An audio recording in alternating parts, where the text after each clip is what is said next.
말씀드린 것처럼 오늘부터 사순절이 시작됩니다. 사순절은 예수님의 생애를 기억하고 그래서 우리에게 은혜를 주시고 구원을 주신 그 사랑을 기억하고 또 은혜에 감사하고 회개하고 또 절제하며 부활을 준비하는 기간입니다. 이 기간 동안 우리가 예수님을 잘 묵상해서 내가 인생의 좌표 가운데 어디에 서 있는가 그리고 어디로 가고 있는가를 다시 한번 되돌아보시고 잘 방향을 찾아서 갈 수 있게 되기를 축원드립니다. 사실 인생에서 어떤 사람은 속도를 말합니다. 빨리 가자고 하지만 더 중요한 것은 방향이라고 하죠. 어디로 가는 것이 더 중요합니다. 여러분 뉴스에서 종종 겨울철에 시베리아 있던 철새들이 낙동강에 날아오는 것을 보게 됩니다. 그 거리가 보통 2,000km라고 합니다. 2,000km를 변함없이 겨울이 되면 우리나라로 날아오죠. 어떻게 날아올까? 참 신기하기도 합니다. 유럽에는 꽃가울새라고 하는 것이 있습니다. 이 꽃가울새가 지금 보시죠 화면에 아주 작고 귀여운 새인데 우리나라는 없는 새인데 작년에 처음으로 왔답니다. 저 새가 원래 스페인에서 있다가 이제 시베리아 이쪽으로 날아가는 새인데 저 새가 3,000에서 4,000km를 날아서 간다고 합니다. 근데 잘못 와서 우리나라로 와가지고 저렇게 사진이 찍혔다고 합니다. 여러분, 저 새들은 어떻게 태어나자마자 알지도 못하는데 자기가 때가 되면 날아가야 한다는 걸 알까? 그리고 그 먼 거리를 어떻게 날아갈 수 있을까? 조류학자들의 말에는 새들의 뇌에는 어떤 하나의 센서가 내장되어 있답니다. 그래서 온도나 기후나 이런 것이 싹 바뀌면 이제 가야 할 때가 되겠구나라고 해서 날면 저절로 방향에 즉 내비게이션 같은 것이 켜져서 어디로 가야 하는지 방향이 정해진다는 거예요. 그래서 북쪽이면 북쪽, 남쪽이면 남쪽으로 가는데 그 방향을 자기가 이 뇌의 센서에 의해서 자동으로 가게 된다고 합니다. 그래서 길을 잃지 않고 몇천 킬로 떨어진 곳을 찾아서 날아가게 된다고 합니다. 하나님께서 새들에게 이런 마법의 내비게이션을 허락해 주셨습니다. 우리 인간에게도 저는 영혼의 내비게이션을 허락해 주셨다고 생각합니다. 왜냐하면 전도서 3장 11절 말씀에 사람들에게 영혼을 사모하는 마음을 주셨다고 했기 때문입니다. 영혼을 사모하는 마음이 바로 내비게이션입니다. 우리가 땅을 바라보지 않고 하나님을 바라보고 영원한 것을 사모하는, 즉 영원한 것이 뭡니까? 하나님밖에 없습니다. 그 하나님을 사모하게 하는 마음을 우리에게 주셔서 우리 마음의 내비게이션이 배가 부르고 육체의 만족으로만 머무르지 않고 영혼을 사모하는 마음을 주셨는데 그 영혼을 사모하는 마음을 가지고 하나님께 나아갈 수 있게 됩니다. 그런데 이스라엘 백성들의 마음의 내비게이션이 고장났습니다. 우리가 지금 에레미야를 6번째 강의하고 있지만 이 말씀을 쭉 보시면 지금 에레미야서가 말씀하고 있는 가장 큰 핵심은 이스라엘의 타락입니다. 이스라엘의 불순종입니다. 이스라엘의 우상 숭배입니다.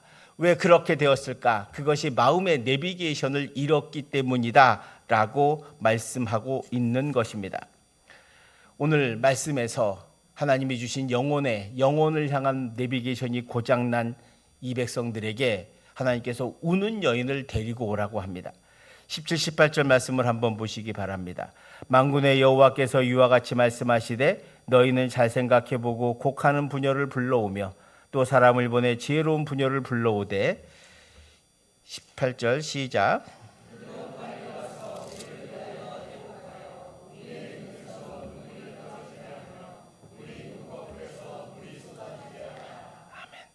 이 말씀의 핵심은 이겁니다. 동네마다 이스라엘도 곡하는 여인이 있습니다. 곡을 잘하는 여인이 있죠. 우리나라도 조선시대에 보면 곡을 잘하는 여인들을 불러옵니다. 돈을 주고. 그래서 곡을 하게 하죠. 곡을 왜 하게 합니까? 곡을 하면 그냥 보통의 마음에 있는 사람도 마음이 울적해지고 슬퍼지게 됩니다. 그래서 애도하게 되죠. 그런 마음을 갖출 수 있도록 하는 거예요. 이스라엘에도 그런 곡하는 여인들이 있었습니다. 그 여인들을 데리고 오라는 거예요. 그 여인들에게 이제 곡을 하라는 거예요. 곡을 해서 사람들의 눈물에서 눈물이 떨어지게 하고 눈꺼풀에서 물이 쏟아질 정도로 그렇게 하나님 앞에 눈물을 흘리게 하도록 하라고 하는 거예요. 왜요? 19절 20절에 그 이유가 있습니다. 이는 시온에서 통곡하는 소리가 들리기를 우리가 아주 망하였구나. 우리가 크게 부끄러움을 당하였구나. 우리가 그 땅을 떠난 것은 그들이 우리 거처를 헐었음이로다 함이로다. 시작.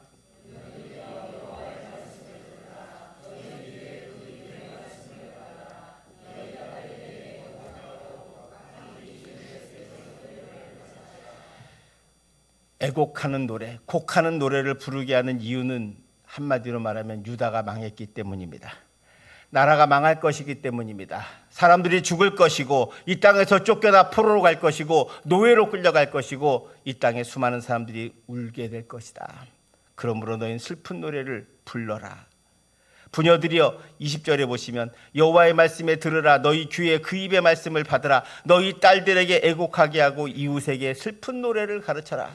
슬픈 노래가 뭡니까? 장송곡입니다. 죽었을 때 부르는 노래를 부르라는 거예요. 이미 너희는 다 죽었다는 거예요. 이제 죽을 것이고 망할 것이다 라고 말씀하고 있는 것입니다. 그래서 딸들이나 이웃에게 가르쳐줄 노래는 즐거운 노래가 아니고 장송곡이어야 한다는 거예요. 슬픈 노래를 가르쳐주라는 거예요. 그 내용이 뭐냐? 21절 22절에 있습니다. 무릇 사망이 우리 창문을 통하여 넘어 들어오며 우리 궁실에 들어오며 밖에서는 자녀들을 거리에서는 청년들을 멸절하려 하느니라.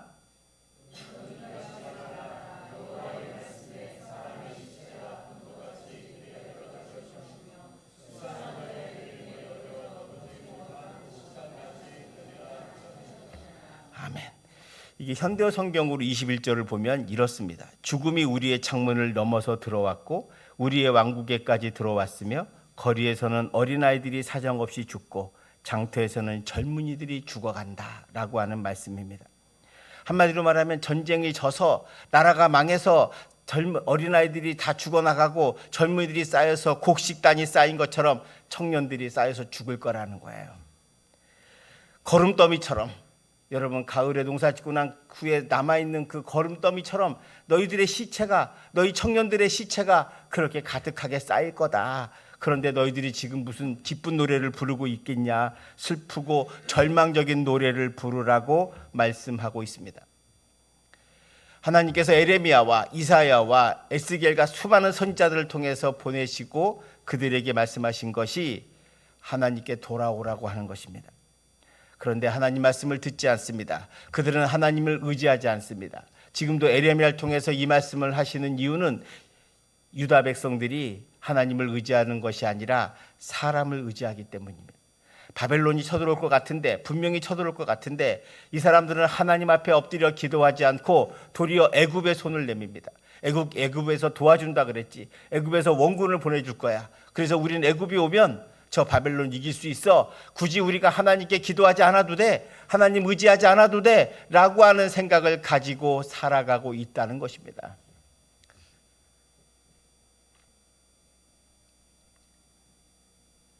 우주 만물을 지으시고 우리를 창조하신 하나님을 믿지 않고 세상의 어떤 것도 믿고 의지하는 것은 어리석은 일입니다.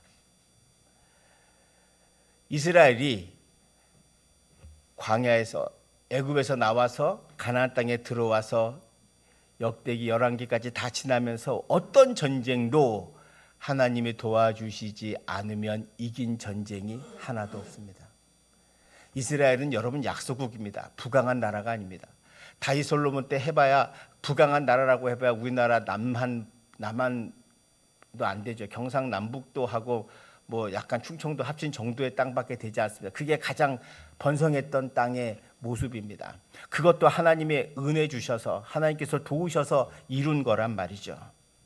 그런데 하나님을 의지하지 않고 외세를 의지하고 애굽이 도와줄 거라고 착각하고 하나님을 버리고 사는 이스라엘 백성들을 하나님께서 이렇게 말씀하십니다. 23절 24절을 보시기 바랍니다. 여호와께서 이와 같이 말씀하시되 지혜로운 자는 그 지혜를 자랑하지 말라. 용사는 그의 용맹함을 자랑하지 말라. 부자는 그의 부함을 자랑하지 말라.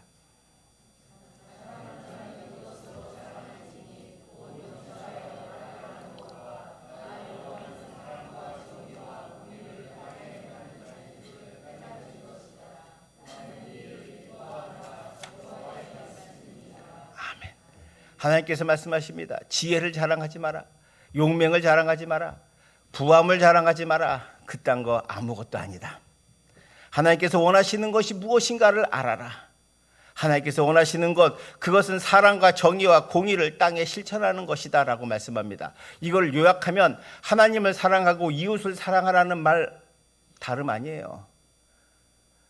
하나님께서 우리에게 원하시는 것은 하나님을 사랑하고 이웃을 사랑해서 이 땅에서 평화로운 삶을 살아라. 그런데 우리는 끊임없이 갈등하고 싸우고 분쟁하고 다툽니다. 나와 조금만 달라도 미워하고 없애버릴 적처럼 생각합니다. 배척하고 배제합니다. 왕따시킵니다. 그게 우리 인간의 모습입니다. 그래서 사람들이 서로 눈치 보면서 사람들의 눈치를 보고 그러면서 거기에 빠지지 않도록 자기도 떨어지지 않도록 애쓰고 노력하고 있습니다. 그러나 여러분, 사람을 의지하는 것은 이런 것입니다. 헛된 짓이죠. 하나님께서 원하시는 것은 하나님을 사랑하고 이웃과 함께 사랑하며 지내는 것입니다. 이웃을 사랑한다는 것은 정의와 공의를 땅에 실천하는 거라고 말합니다. 이웃을 사랑하는 것은 여러분 안아주는 것이 아닙니다. 우리 사회가 공정해지고 서로가 정의로워지고 그리고 서로가 정직해지고 서로가 서로를 이해하고 받아주는 것 아니겠습니까? 우리가 교회에서 목장 훈련을 하고 목장을 하는 것도 다 훈련입니다. 여러분, 우리가 목장 안에서 하나가 되지 못하면, 우리가 예수 그리스도 안에서 하나가 되지 못하는데 어떻게 세상에 나가서 공의를 얘기하고 정의를 얘기하고 사랑을 얘기하고 이웃사랑을 이야기할 수 있겠습니까? 그건 불가능한 이야기입니다. 구호만 있을 뿐이죠. 하나님이, 여러분, 성경을 요약하면 요한복음 3장 16절의 말씀입니다. 하나님이 세상을 이처럼 사랑하사 독생자를 보내셨으니 저를 믿는 자마다 죽지 않고 영생을 얻게 하려 함이라. 여러분, 예수님이 이 땅에 오신 이유는 다른 거 아닙니다. 우리에게 생명 주시기 위해서입니다. 근데 그 생명은 어떨 때 얻어지느냐? 하나님을 사랑하고 이웃을 사랑하는 자입니다. 그러면 하나님을 사랑하고 이웃을 사랑하는 자가 어떤 자인가? 오늘 본문에 보면 하나님께서 원하시는 삶은 마음의 할례를 받는 자라고 말합니다. 오늘 25절 26절의 말씀을 한번 보시기 바랍니다. 25절 26절, 여호와의 말씀이니라. 보라, 날이 이르면 할례 받은 자와 할례 받지 못한 자를 내가 다 벌하리니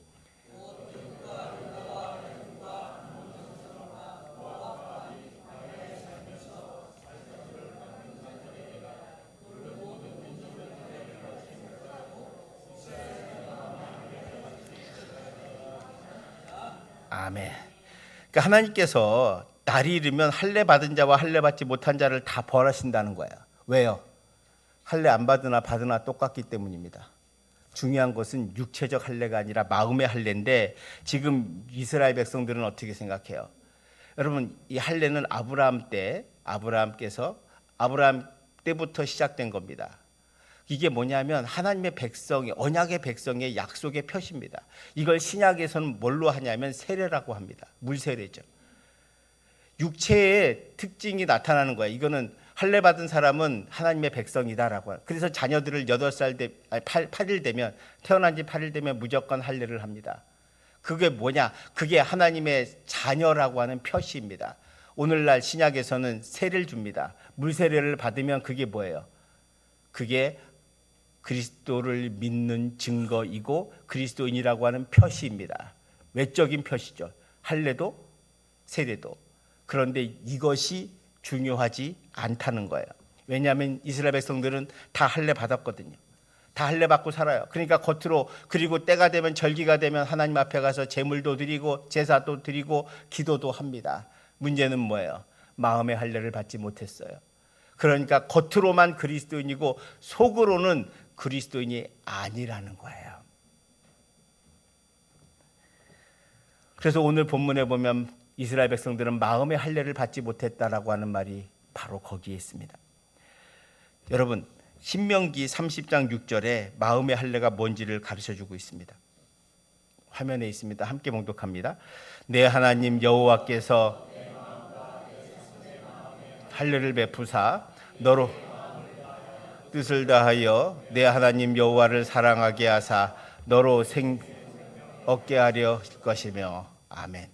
핵심은 뭡니까? 내 마음과 너와 네 자손에게 마음의 할례를 베풀어 주셨다는 거예요. 마음의 할례가, 그러니까 구약에서는 육체의 할례가 있고 마음의 할례가 있다면 신약에서는 물세례가 있고, 그리고 이 마음의 할례에 해당되는 게 뭐냐면 성령 세례입니다. 성령 세례. 여러분, 성령으로 세례 받으셔야 합니다. 우리가 교우들 앞에서 고백하고 물로 목사가 세례를 주지만 그거는 외적인 표시입니다. 내적으로 우리는 성령의 은혜를 받아야 합니다. 초대교회 성도들이, 여러분, 예수님의 제자들이 예수님을 3년을 따라다녔습니다. 그러면 외적으로는 예수님의 제자죠. 예수님의 제자인 걸 다 압니다. 베드로는 그것 때문에 자랑도 했고 12제자는 이름도 다 있습니다. 그런데 이들이 정말로 마음의 할례 받은 때가 언제입니까? 예수님이 누구신지 알게 된 게 언제입니까? 예수님이 주신 비전을 알게 된 것이 언제냐? 사도행전 2장에 성령 마가다락방에서 기도하는 가운데 성령이 임했을 때예요. 그때 성령이 임했다는 게 뭐예요? 성령 세례 받았다는 거예요. 성령의 세례를 받고 나서야 비로소 그들이 주님의 진정한 제자가 되었다. 지금 구약에서 이스라엘 백성들에게 끊임없이 육신의 할례는 하게 하지만 마음의 할례를 받지 못했기 때문에 하나님을 따르기보다는 힘을 따르고 세상을 따르고 권력을 따르고 물질을 따르며 살아가게 되고 하나님 말씀에 불순종하게 된다는 것입니다. 여러분, 마음의 할례를 받으면 신명기 30장 6절의 말씀에 보면 너로 마음을 다하며 뜻을 다하여 내 하나님 여호와를 사랑하게 해서 너로 하여금 생명을 얻게 하십니다. 생명을. 여러분, 우리가 마음의 할례를 받아야 되는 가장 큰 이유는, 성령의 세례를 받기 위해서 제일 중요한 성령의 세례를 받는 이유는 바로 생명을 얻기 때문입니다. 예수님이 이 땅에 오신 이유도 바로 우리에게 생명을 주시기 위해서 오셨습니다. 생명이 뭡니까? 여러분, 우리 인생은 죽으면 한 줌의 흙으로 다 돌아갑니다. 그러나 우리의 영혼은 하나님 나라에 갈 건지 지옥에 갈 건지가 결정됩니다.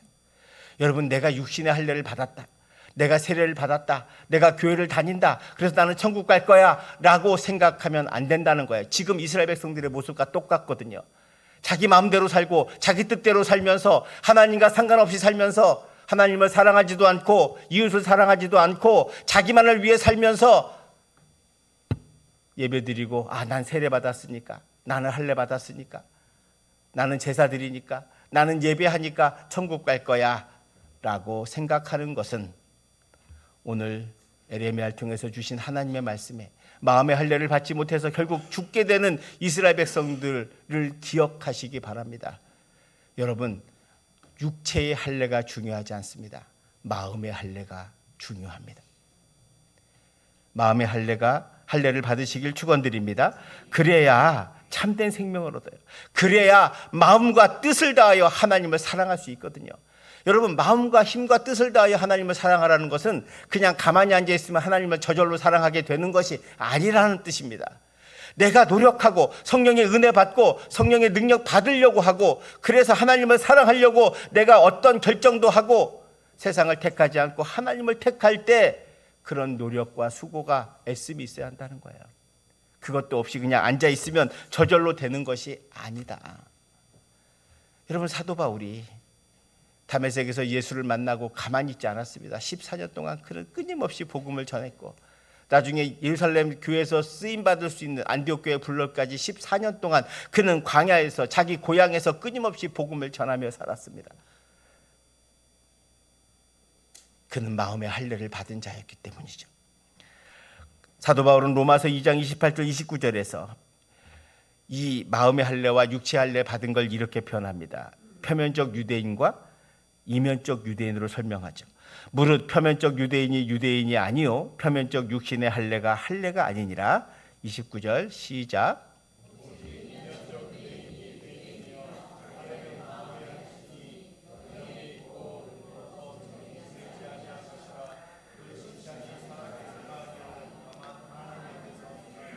아멘. 여기서 표면적인 거는 육체 할례입니다. 겉으로입니다. 물세례입니다. 이면적 유대인은 뭐예요? 마음의 할례를 받은 사람입니다. 성령 세례 받은 사람입니다. 지금 사도 바울은 말해요. 표면적 유대인이 유대인이 아니라는 거예요. 이걸 말로 바꾸면 표면적 그리스도인이 아니라는 거예요. 표면적 육신의 할례가 세례가 할례가 아니다. 오직 이면적 유대인. 오직 마음의 할례를 받은 자, 마음속에 성령의 능력을 받은 자, 마음속에 하나님을 바로 믿는 자, 바로 그 사람이 진짜 그리스도인이다 라고 말씀하는 것이죠.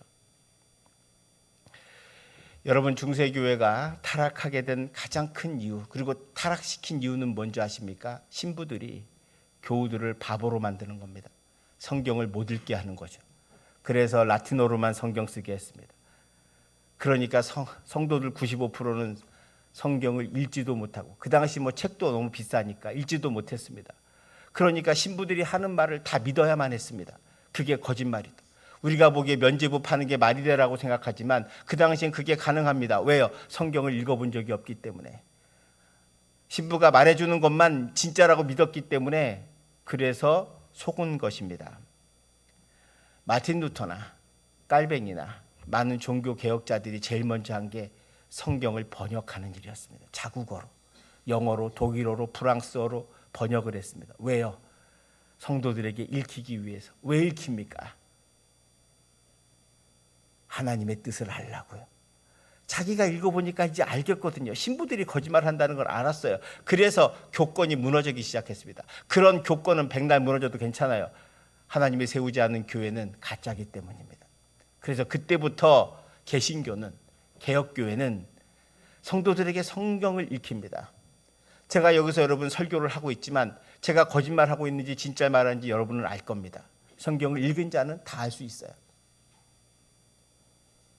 그래서 제가 함부로 거짓말하지 못하는 이유가 바로 여기에 있습니다. 왜요? 성경을 읽으면 여러분들 다 이해할 수 있기 때문입니다. 여러분, 그런데 무서운 일이 한국교회를 향한 경고가 있습니다. 오늘날 한국교회가 성령에 충만할 때는 교회가 부흥하고 열심도 있었고 이 세상을 바꿔갔습니다. 한국 사회를 바꿔갔죠. 여러분, 한국 사회를 정의롭게 만들었습니다. 신분제를 타파했습니다. 절망에 빠진 국민들에게 희망을 줬습니다. 그런데 지금 우리 한국교회가 표면적 그리스도만 많아지고 있습니다. 즉, 세례받은 사람은 많지만 마음의 할례를 받은 사람이, 성령 세례받은 사람이 줄고 있다는 사실입니다. 1000만 기독교인보다 세례받은 사람 1000만 명이 중요한 게 아닙니다. 교회 다니는 1000만 명이 무슨 힘이 있습니까? 단 1000명, 300명이라도. 여러분, 기드온이 전쟁을 나갈 때 미디안 병사랑 싸울 때 미디안은 4만 명이었고 기드온이 모았을 때 군사가 22,000명이었습니다. 근데 하나님께 나가서 이 정도면 되겠습니까? 라고 했더니 하나님께서 22,000명도 많다, 줄여라. 그래서 10,000명으로 줄입니다. 그랬더니 하나님께서 그것도 많다, 300명으로 줄여라. 그래서 남은 300명 가지고 기드온의 300용사가 4만 명의 군대를 이겼습니다. 오늘 우리는 숫자의 자랑을 할 것이 아니라 마음의 할례 받은 자가 몇 명인가를 헤아려 봐야 합니다. 진짜 그리스도인이 필요한 시대입니다. 진짜 그리스도인만이 이 땅에서 하나님의 나라를 세워갈 수 있고 하나님의 비전을 볼 수 있기 때문입니다. 교회를 다닌다고 그리스도인이 아닙니다. 세례받았다고 직분 있다고 그리스도인이 아닙니다. 내가 마음의 할례를 받고 성령의 능력을 받고 예수 그리스도의 십자가가 우리 마음 가운데 새겨져야, 그래서 세상에서 하나님의 말씀대로 살아갈 수 있는 힘과 능력이 있는 사람, 그 말씀대로 살면서 실천할 수 있는 사람, 그런 길을 걸어가는 사람, 그런 사람이 단 10명이라도 필요한 시대입니다. 오늘날 세상은 경제적으로 잘 살게 되면서 우리나라가 부하게 되면서 힘든 일은 안 합니다.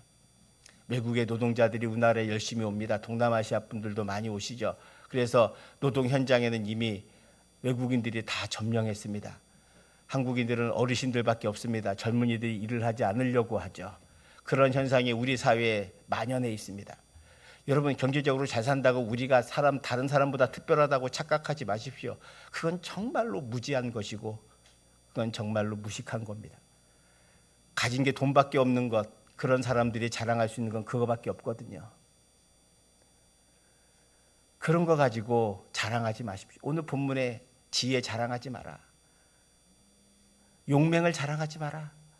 너의 부함을 자랑하지 마라. 그런 거 아무런 의미 없다는 거예요. 하나님 앞에 무슨 의미가 있겠습니까? 정말 중요한 것은 내가 마음의 할례를 받고 정말로 하나님을 믿는가입니다. 요즘 한국교회가 봉사하기 싫어합니다. 힘든 일 하기 싫어합니다. 서울의 제신국교회는 그래서 점심을 없앴습니다. 권사님들이 안 한다 그래가지고 힘들다고 못하시겠다고 그래서 없앴습니다. 이게 한국교회의 현실입니다. 조만간 제가 보기엔 교회 청소도 아마 외줄지도 모릅니다. 할 사람이 없어서. 우리랑 편하게 다닙니다. 근데 여러분, 예레미야 시대에 성전이 가장 화려했습니다. 성전이 화려하고 금으로 바르고 뭐 좋은 가구 갖다 놓고 그리고 예배는 폼나게 하고 멋있게 하지만